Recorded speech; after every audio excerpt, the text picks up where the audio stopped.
Bayangkan sahabat RDN, ada sebuah masa di stadion sepak bola penuh dan sesak jutaan manusia.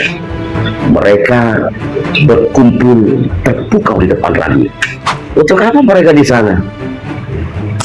Bukan untuk melihat pertandingan sepak bola, juga bukan untuk melihat pertunjukan konser musik. Mereka sedang mendengarkan satu suara yang begitu berwibawa, penuh humor, namun tajam menusuk ke sanubari. Inilah ceramah terpanjang di dunia. Assalamualaikum warahmatullahi wabarakatuh. Apa kabar sahabat Perubahan Dai Nusantara? Setiap manusia punya cerita, namun kisah para penyeru kebaikan mempunyai tempat tersendiri di dalam jiwa. Hari ini kita akan mengulas tentang kisah seorang tokoh yang legendaris, seorang maestro, yaitu seorang dai yang menyandang gelar dai sejuta umat.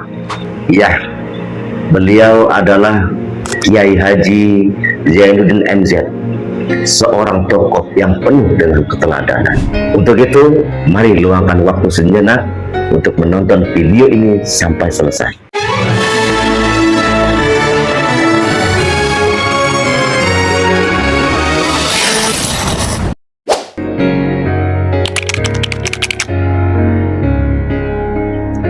Kiai Haji Zainuddin MZ lahir di Jakarta pada tahun 1951. Nama asli beliau adalah Zainuddin Hamidi. Beliau bukanlah anak yang lahir dari kemewahan. Beliau tumbuh di lingkungan Betawi yang kental dengan nilai agama. Sejak kecil bakat bicara beliau sudah terlihat. Beliau suka naik ke atas meja untuk sekedar meniru orang berpidato. Namun jalan menuju podium dakwah itu tidak mudah sahabat RDN. Beliau menempa dirinya di Pondok Pesantren Darul Ma'arif Jakarta. Di sana beliau belajar siang dan malam. Beliau tidak hanya menghafal ayat, tapi mempelajari bagaimana menyampaikan agar menyentuh hati masyarakat awam.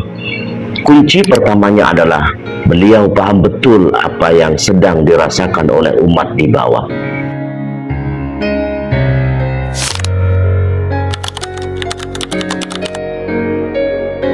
Di era 70-an sampai 80-an, nama Kiai Haji Zainuddin MZ mulai meledak. Kaset-kaset ceramah beliau terjual jutaan keping, diputar di angkutan umum, warung kopi, bahkan sampai di rumah-rumah mewah. Mengapa ceramah beliau begitu dicintai? Karena beliau memiliki kemampuan merangkum hukum agama yang rumit menjadi bahasa yang sangat sederhana. Diselingi humor Betawi yang segar, beliau bisa mengkritik penguasa tanpa membuat kuping merah, dan bisa menegur rakyat kecil tanpa membuat mereka merasa direndahkan. Dakwah beliau merangkul, bukan memukul, menyayangi, bukan menuding.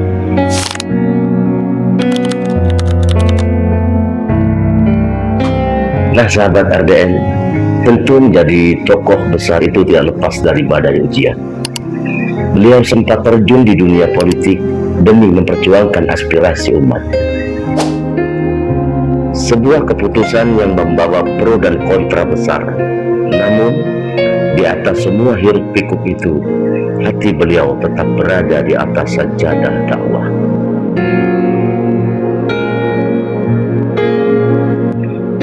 Hingga pada tanggal 5 Juli 2011, beliau mengembuskan nafas untuk yang terakhir kalinya.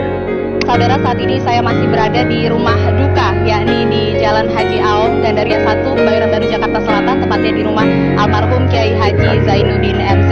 Dan dapat kami laporkan saudara, dipanggil oleh Allah Subhanahu wa Ta'ala, meninggalkan istri dan anak-anaknya, termasuk kita semuanya. Saat itu jutaan orang merasa kehilangan sosok seorang ayah.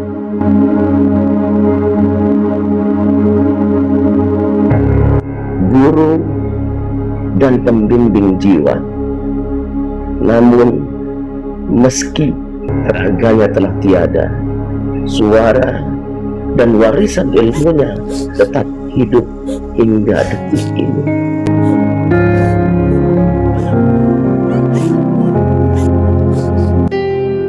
Dakwah yang sejati adalah dakwah yang keluar dari hati yang ikhlas.